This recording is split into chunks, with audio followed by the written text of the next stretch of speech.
Welcome back. It's Your Business. From time to time, you meet people that stick out in your life. One of those is Jeff Wilkes, who's been a part of my show through the years. We did a number of Memorial Day shows, military events, and it wasn't long ago. There was a special event with Jeff at the American Legion building on Burnside. Jeff, why did we do that day? Well, the commander and a bunch of the members of the Legion wanted to have a get-together, just, get to see me because I've come down with a prognosis of cancer, and we don't know how long I have left. And so they wanted to get together to say, hey, we still love you, buddy. And I was really shocked. There was over 100 guys that showed up. And not just from there, but from Sertoma and a lot of other organizations. And bunch of I've been a shrine clown for 30 years, and a bunch of the clowns got upset because we weren't invited. Uh-oh. So now Doug English and I are planning in February on a Wednesday night, we're going to have a, hey, Jeffy night. You did have a segment that was kind of funny, and I didn't get in the picture because I was a late invitee from English. I would expect that he would have made sure I had a little something Mask over on my mouth and nose. And that was kind of a symbol of, yes, this is okay. We'll get through it. Yep. And my sister came up with that. My brother-in-law, he brought all the masks. She bought a package of them. There were like 20 of them. So we put, all the guys had masks on and I had on. We had a group picture and had a lot of fun with that. Now, it was funny because you told me, I said, why don't you come on the radio? No, I'm not going to do that. You were actually going to see the priest instead that day, okay? Yeah. Which tells you how close to God you are with that. But you've had something else happen now, that when I took the call from Doug English and then I talked with you about a February 2nd event that Sanford jumped up and they're helping you. Yeah, Paul Weckman, he's a retired Navy captain, and I've known Paul for several years, and he got hired at Sanford as the director of Veterans Affairs, and so they're trying to get more veterans to go to Sanford and that, and they're doing a great job. But Paul called me up about a month ago and said, "Hey, I've been talking to the bosses in our staff meeting, and we're looking at taking you and your wife to the USS South Dakota commissioning in Connecticut. And what do you think of that?" And I said, it's never been on my bucket list, but boy, am I excited. This is something that an old sailor, has always kind of wanted to see, is a commissioning of a ship. Now, the date is February 2nd. That's Groundhog Day. Yeah. You're going to the northeast part of the country. No telling what the weather is going to be. And I noticed that some of the instructions that were handed out basically said that they're ensuring everyone can witness the historic day that's there. The event will be handicap accessible, and we also are making proper event seating accommodations to anyone in a wheelchair. You're not in a wheelchair. Nope, I was for a while there, but they found out what was wrong with me, and the hospital did and cured that. So now, the one thing that I should have mentioned to you when we talked last week, the only way that I was going to put you on today is if you come back and talk after February 2nd. Oh. And tell us how it was. I think I was planning on contacting you anyway, Bill, and saying, hey, Paul and I will come down here and we'll tell you, because Paul's going along too. Good. And he said, yep, I'll help you, Kathy, with you. And if you need a wheelchair, we'll get a wheelchair. But, Sanford has been very generous. I mean, they're flying Kathy and I out there and putting us up in a motel, and Paul's going along to kind of help keep things in line and help me out. Keep you in line. Keep me in line, yeah. And so I'm excited. It's a heck of an honor. My wife just retired from Sanford after 44 years in November.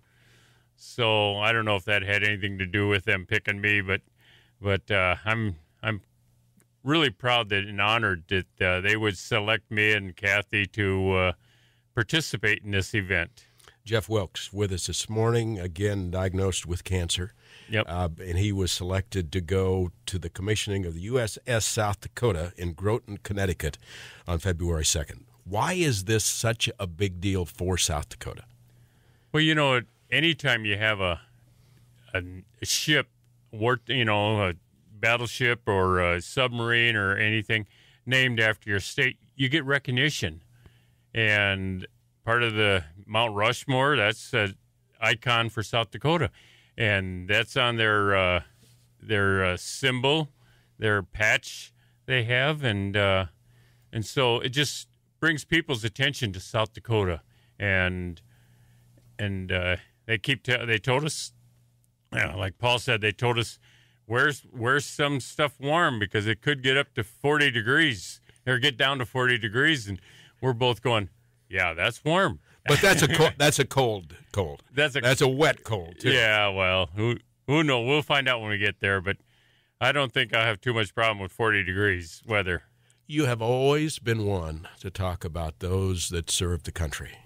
When I've had you in and you've been the other side of this microphone, we've talked about how important it is that we remember them. What should we be remembering this morning?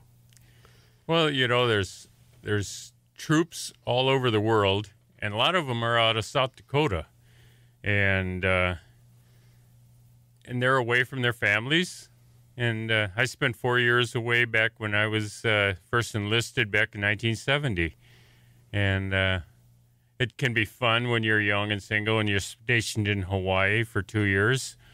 But I remember the first time I got to Hawaii in December, I called home on Christmas Day and said, yeah, I just got off the beach. It's 85 degrees. And back here it was a blizzard. And you kind of go, oh, this is kind of cool that I'm here. But it's harder on the family than a lot of times than it is on the servicemen, because they're busy working and doing their job that they're instructed to do. And so they don't really have a lot of time to think about back home. But the families are thinking of them all the time. Service clubs, American Legion, all having trouble getting the young people to want to be involved. What would you tell young people about being involved with the Legion, about thanking and doing some of the things that you guys have done for years?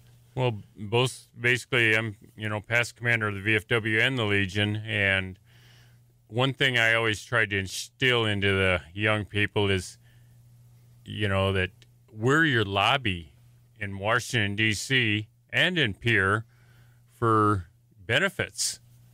And if you expect to get these benefits from being in the service, you need to join because with numbers comes strength. So you need to join so we can lobby for your rights, like the GI Bill. That was brought forth by a past commander in 1946 of the American Legion. And they got it around all the states, and the states contacted their representatives, and then we got the GI Bill. Well, we worked for 10 years to get the revised GI Bill where you could use that money. And if you weren't going to college, but your son or daughter were, you could use that money for them. And it took us 10 years lobbying and fighting for that. But that came through, and that's helped a lot of veterans, that necessarily didn't want to go to college, but they had kids that did, and they didn't have the ways and means to fund them. So as we talk about this, that's only a couple of weeks away, not very far. What are you going to look for? What are you going to try to bring back with you so that you can actually share the importance of this commissioning, the importance of you being remembered for all those that are tied to the military through the years? I haven't really thought of that much, and I just know a couple of good friends of mine from the VFW said, "Hey, bring me a coin back. Bring me a coin." So I said, "Okay, so I'll try and get as many coins as I can, and of the commissioning, and I'll bring them back to them." Myself, I've been kind of cleaning the house because, like I said, I don't know how much more time I have left, and I didn't want to leave a lot of stuff for my wife and kids to do, so we've been kind of cleaning house and getting rid of some papers and work that I didn't necessarily need anymore. So I'm not trying to get any more plaques or anything on the wall, because then my wife just has to worry about getting rid of it after I'm gone. And so but just the experience of going and getting to know that I got to see this, that's going to be what I bring back. And from my side, it's representing South Dakota again, the Legion, all of those people that have said yes and defended our country. Jeff Wilkes, thank you. Thank you, Bill.